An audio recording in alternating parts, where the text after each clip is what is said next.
4월 한 달 행복하시고 감동과 감화와 감격스러움이 자주 경험되어지는 주님의 그 터치, 주님의 임재가 경험되어지는 그런 행복이 넘치고 넘쳐나시기를 예수님 이름으로 축복합니다. 북쪽 이스라엘의 선지자 중에 하나인 호세아. 북쪽에는 선지자가 딱 3사람이 있습니다. 아모스는 남쪽 유다 사람인데 북쪽 이스라엘에 가서 하나님의 말씀을 전합니다. 북쪽 이스라엘 사람이면서 북쪽 이스라엘에서 말씀을 전했던 유일한 선지자 호세아입니다. 북쪽의 선지자로 부름받았던 요나는 해외 선지자로 나가기 때문에 사실상 북쪽의 선지자는 2사람입니다. 북쪽 이스라엘은 남쪽 유다보다 훨씬 빨리 망합니다. 한 150년 정도 먼저 망하게 됩니다. 나에게 하나님의 말씀을 전해주는 선지자가 없으면 나라도 빨리 망하고 개인도 망할 수밖에 없는 그런 세상이라고 성경은 소개를 합니다. 특별히 호세아를 좀 신경 써서 보셔야 될 것은 북쪽 이스라엘이 잘 살고 잘 살 때 그때 하나님을 찾고 의지했으면 얼마나 좋겠습니까마는 사람들은 먹고 살만하고 배부르면 하나님하고 멀어지는 그런 속성이 있습니다. 북쪽 이스라엘도 여로보암 2세 때 최고로 번성하고 최고로 잘 살게 됩니다. 그때 가장 북쪽 이스라엘 사람들이 많이 했던 것 중에 아주 지극정성으로 했던 일이 뭐였냐면 우상 숭배입니다. 잘 살면 하나님께로 돌아올 줄 알았는데 영토가 넓어지고 국력이 강해지면 하나님을 찾고 하나님을 의지하고 살 줄 알았는데 그렇지 않다는 것이 성경의 기록이고 세상의 역사입니다. 자기 자신에게도 한번 물어보십시오. 너 어려움이 해결되고 잘 먹고 잘 살게 되면 너 더 하나님을 찾고 하나님을 의지할 수 있냐? 아마 대답은 그럴 거라고 말할 겁니다. 조심하십시오. 그럴 사람이 거의 없습니다. 문제가 생기고 어려움이 오고 몸이 병이 들고 뭐 그래서는 안 됩니다만 꼭 그런 일을 당하면 그때서 하나님을 찾습니다. 물론 그것도 은혜입니다. 근데 좋을 때 찾으면 얼마나 좋습니까? 호세아서는 우리에게 이런 말씀을 합니다. 우상 숭배를 버리고 하나님께로 돌아와라. 돌아오는 겁니다. 돌아오되 그냥 돌아오면 안 되고 하나님을 아는 지식을 가지고 돌아와라. 하나님을 안다? 무슨 의미입니까? 하나님이 나를 얼마나 사랑하고 계시고 얼마나 나를 기다리고 계신가를 알고 너 돌아와.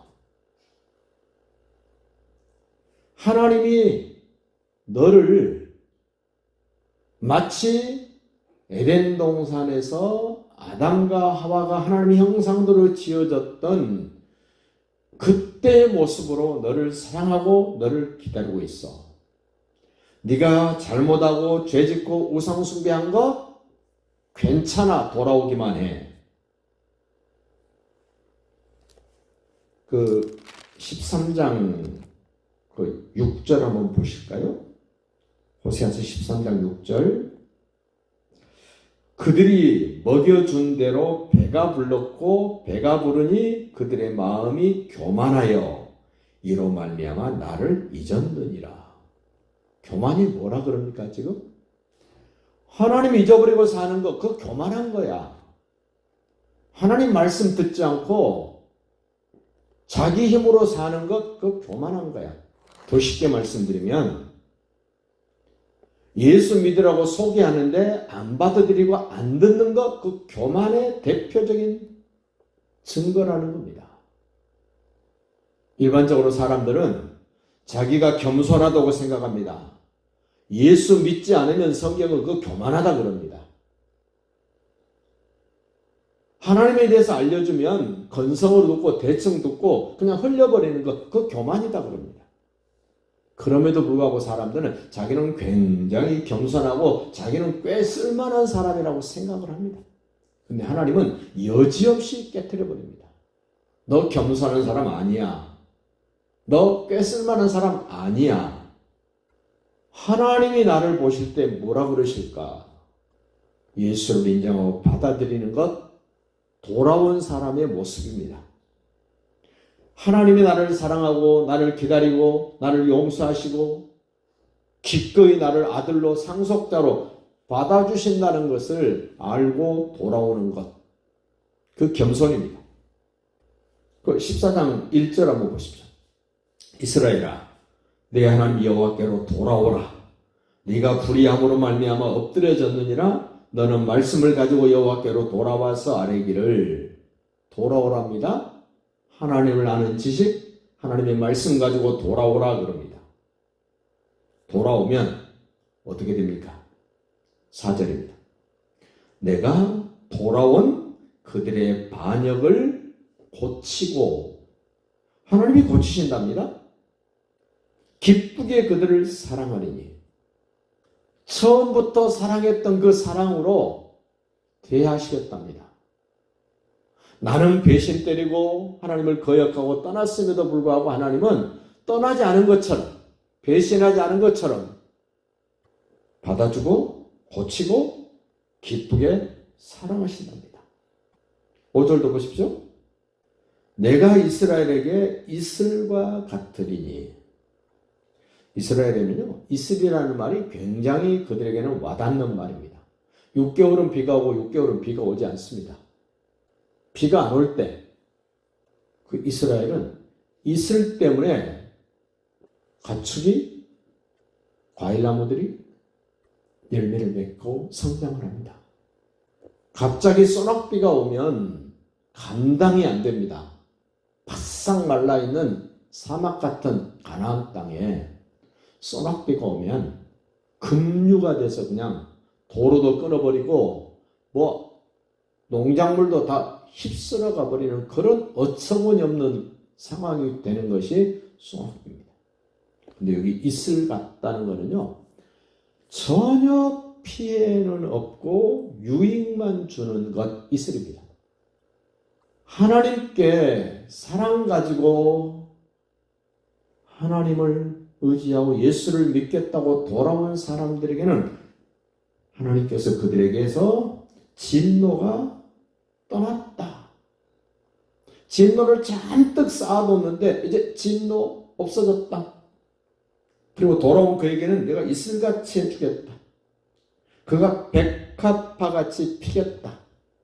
그럼 백합화는요, 비만 오면 가나안 땅 온 들녘에 금세 피어나는 꽃이 백합화입니다. 하나님께 돌아오면 신속하게 이슬을 주고 백합화같이 멋지게 피고 레바논 백향목같이 뿌리가 바뀔 것이다. 레바논 백향목은 솔로몬 성전 지을 때 레바논에서 백향목 벌목에다가 성전 지을 때 목재로 씁니다.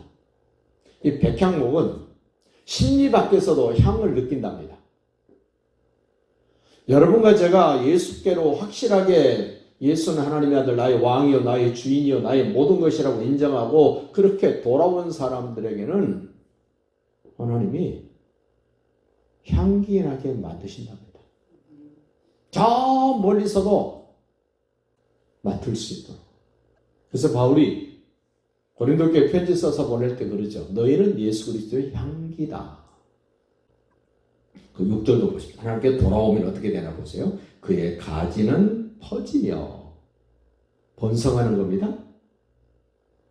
그의 아름다움은 감람나무와 같고, 감람나무, 늙어서도 열매 맺는 나무, 유일하게 감람나무. 속은 텅텅 비었는데도 불구하고 아주 고목이 됐는데도 불구하고 그 잎사귀가 마르지 아니하고 늙어도 결실하며, 이 감람나무의 특징입니다. 세상은 늙으면 쓸모없다고 폐기처분하는 게 세상 아닙니까? 근데 하나님은 예수 믿고 돌아온 사람들에게는 감람나무같이 늙어도 결실하며 잎사귀가 푸르고 청청할 것이다 라고 얘기를 하면서 그 향기는 내가는 백항목같이 되리니. 저는 4월달을 이렇게 기대해 봅니다. 내가 생각했던 것보다 훨씬 더 멋진 일들이 펼쳐질 것이다. 내가 전적으로 예수를 신뢰하고 하나님을 사랑하고 진정으로 돌아온 사람답게 하나님께서 인정해 주신다면 이제는 한숨도 억압도 질병도 고통도 예수님이 담당하실 것을 기대합니다. 우리 모두가 4월달 그렇게 되어지는 날들을 경험하시고 간증할 수 있는 날들이 되시기를 예수님의 이름으로 축복합니다.